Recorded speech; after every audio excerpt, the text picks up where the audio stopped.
Gold buyers, మీ కష్టాల్లో నమ్మకమైన మీ ఆత్మీయ నేస్తం.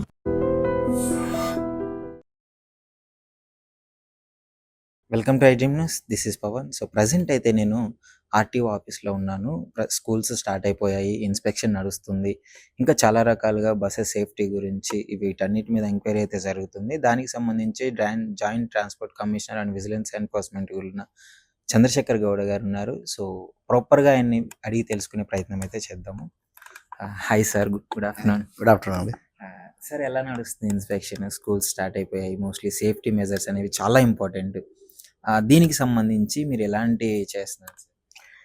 విద్యా సంస్థలు పునఃప్రారంభమైన జూన్ 15వ తేదీ నుంచి ఈరోజు 4వ రోజు రాష్ట్ర వ్యాప్తంగా మా మోటార్ వాహన తనిఖీ అధికారులందరూ కూడా విద్యార్థుల భద్రతని ప్రధాన లక్ష్యంగా విద్యా సంస్థల బస్సులతో పాటు విద్యార్థులను చేరవేసే ప్రతి వాహనాన్ని, ఆటో రిక్షాను, ఓమ్ని వ్యాన్లను కూడా క్షుణ్ణంగా తనిఖీ చేస్తూ ఉన్నారు. నేను ఒకటే చెప్తున్నాను, ఫిట్నెస్ లేని బస్సు కావచ్చు, ఆటో రిక్షా కావచ్చు, ఓమ్ని వ్యాన్ కావచ్చు, ఎట్టి పరిస్థితులలో రోడ్లపై తిరగరాదు. అంతేకాకుండా గత పరిమితికి మించి విద్యార్థులను కూడా ఎక్కించుకోరాదు. దానిలో భాగంగా గత 4 రోజుల నుంచి దాదాపు 3,000 వాహనాలను మనం తనిఖీ చేయడం జరిగింది. దాదాపు ఒక 500 వాహనాలపై వివిధ బస్సులు కావచ్చు, ఓమ్ని వ్యాన్లు కావచ్చు, ఆటో రిక్షాలు కేసులు నమోదు చేసి దాదాపు ఒక 100కు పైగా వాహనాలు, ఫిట్నెస్ లేని వాహనాలను సీజ్ చేయడం జరిగింది.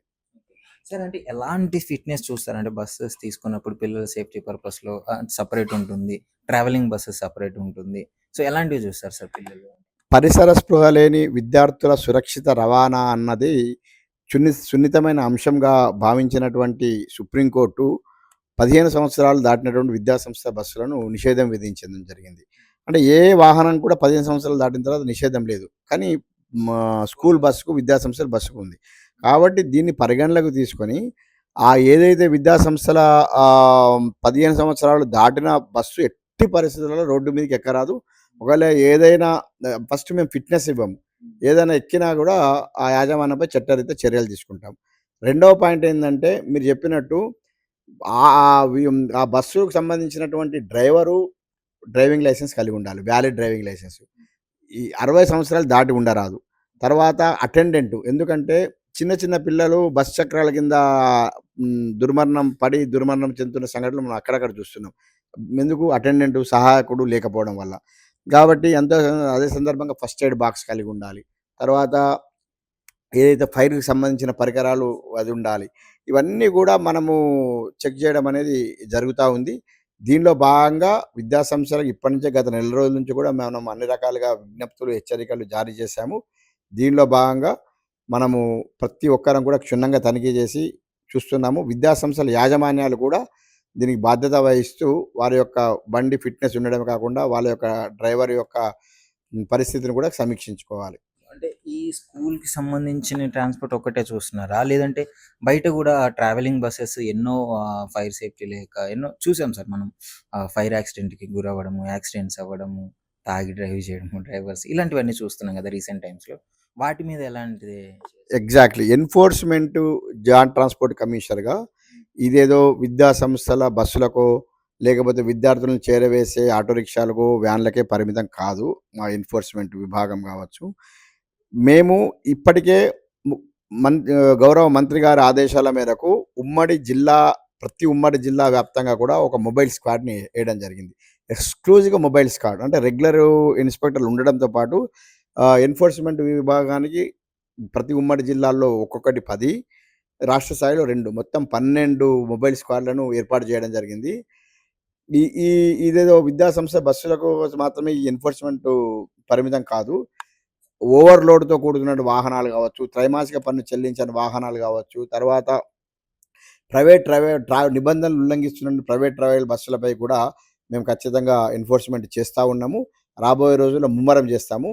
నేను ఈ సందర్భంగా ముఖ్యంగా ట్రాన్స్పోర్ట్ వాహన యజమానులకు విజ్ఞప్తి ఏంటంటే, మీరు ప్రతి 3 నెలలకు కట్టాల్సిన త్రైమాసిక పన్ను కట్టండి, పర్మిట్ తీసుకోండి, ఫిట్నెస్ తీసుకోండి. అందే సందర్భంగా ముఖ్యంగా రోడ్డు భద్రతకు సంబంధించిన అంశం కాబట్టి ఓవర్లోడ్తో కూడినటువంటి వాహనాన్ని ఎట్టి పరిస్థితుల్లో తీసుకెళ్లరాదు.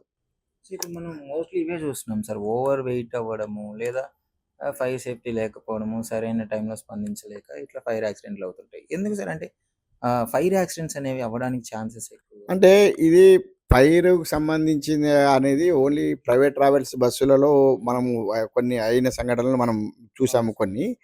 కాబట్టి సుప్రీంకోర్టు మార్గదర్శకాలను దృష్టిలో ఉంచుకొని ఇప్పటికే మా ఇన్స్‌పెక్టర్లందరికీ కూడా మార్గదర్శకాలు జారీ చేశాము.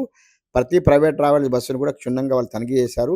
ర కొత్తగా రిజిస్ట్రేషన్ అయిన బస్సు కూడా ఫైర్ నిబంధనలు లేకపోతే వాటిని మేము రిజిస్ట్రేషన్ కూడా ఆపివేయడం జరుగుతుంది. ఫిట్‌నెస్ కూడా ఆపివేయడం జరిగింది. రాబోయే రోజుల్లో కూడా ఈ ప్రైవేట్ ట్రావెల్స్‌కి సంబంధించినటువంటి సుప్రీంకోర్టు కావచ్చు, ఇతర కోర్టు ఇచ్చిన ఆదేశాలను కూడా మేము ఖచ్చితంగా జిల్లా రవాణా శాఖ అధికారులకు మేము ఆదేశాలు జారీ చేస్తాము. ఈ స్లీపర్ బస్సు యజమానులతోని కూడా మేము సమావేశం ఏర్పాటు చేసి తగిన జాగ్రత్తలు తీసుకోవాల్సిన అవసరం ఉందని కూడా మేము తెలియజేయడం జరుగుతుంది. సార్ ఈ మంత్ జరిగిన ఇన్స్‌పెక్షన్‌లో మీరేమన్నా గుర్తించడం జరిగిందా? లోపాలు గాని, స్కూల్ బసెస్‌లో గాని, వ్యాన్స్‌లో గాని? ఖచ్చితంగా అండి. ఆహ్, చాలా వరకు కూడా ఇన్ని హెచ్చరికలు జారీ చేసినా కూడా విద్యా సంస్థల బస్సులు ఫిట్‌నెస్ లేకుండా బయటకు రావడం అనేది గుర్తించాము. దాదాపు 80-100 బస్సులను మనం సీజ్ చేయడం జరిగింది. అంతేకాకుండా ఓమ్ని వ్యాన్‌లు, ఆటో రిక్షాల చాలా ఇబ్బందికర వాతావరణం ఏందంటే, పరిమితికి మించి ఓవర్‌లోడ్‌తోని కూడా ఆహ్, విద్యార్థులను తరలిస్తారు. దానివల్ల ఏమైతుందంటే ఆటో రిక్షా బోల్తా పడి ఆ విద్యార్థి దుర్మరణం పొందితే దానికి మనం బాధ్యత ఎవరు వహిస్తారు? కాబట్టి తల్లిదండ్రులకు నా విజ్ఞప్తి ఏందంటే, మీరు కూడా పరిమితికి మించినటువంటి ఈ ఆటో రిక్షాల్లో మీ పిల్లలను తీసుకెళ్లరాదు. అదే సందర్భంగా ప్రతి విద్యా సంస్థ కూడా ఒక డేటాబేస్ కలిగి ఉండాలి. నా స్టూడెంటు ఏ వెహికల్‌లో వస్తున్నాడు అన్నది కూడా దాన్ని కూడా మేము పొందుపరచడం జరిగింది.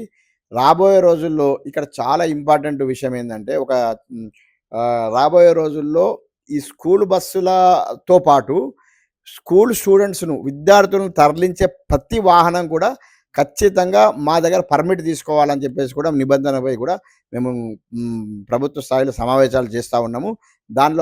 దానివల్ల ఏమైపోతుందంటే మా దగ్గర డేటాబేస్ ఉంటుంది. ఖచ్చితంగా 15 సంవత్సరాలు దాటినటువంటి వాహనంలో విద్యార్థులను కూడా తరలించరాదన్నది కూడా మేము అది స్కూల్‌కే పరిమితం కాకుండా ఇతర ఓమ్ని బస్సులకు కూడా, ఆటో రిక్షాలకు కూడా యాస్ ఫార్ యాజ్ స్టూడెంట్స్ వరకు. ఎందుకంటే పరిసర స్పృహ లేని విద్యార్థులు. కాబట్టి వా ఫిట్‌నెస్ సరిగ్గా లేకపోవడం వల్ల ఏదైనా బోల్తా పడినా కూడా వాళ్ళకి అవగాహన లేక, వాళ్ళకు వాళ్ళు కుదురుకోలేక, వాళ్ళొక శక్తి లేక దుర్మరణం పొందుతున్నారు. కాబట్టి దీని మీద కూడా మేము అతి త్వరలో ఒక ప్రభుత్వ స్థాయిలో సమావేశాలు జరుపుతా ఉన్నాము. దీని మీద కూడా ఒక నిర్ణయం తీసుకోబోతున్నాం. అంటే ఇది పాసిబుల్ అవుతుందంట సార్? మన మోస్ట్‌లీ స్కూల్ బసెస్ కాకుండా ఆటోలలో, వ్యాన్స్‌లో తీసుకెళ్తుంటారు. సో, వాళ్ళు పర్మిషన్స్ కోసం రావడం అది పాసిబుల్ అనుకుంటున్నారా? నేను అనేది అదేనండి. ఇప్పుడు ఇక్కడ ఒక విషయం గమనించాలి.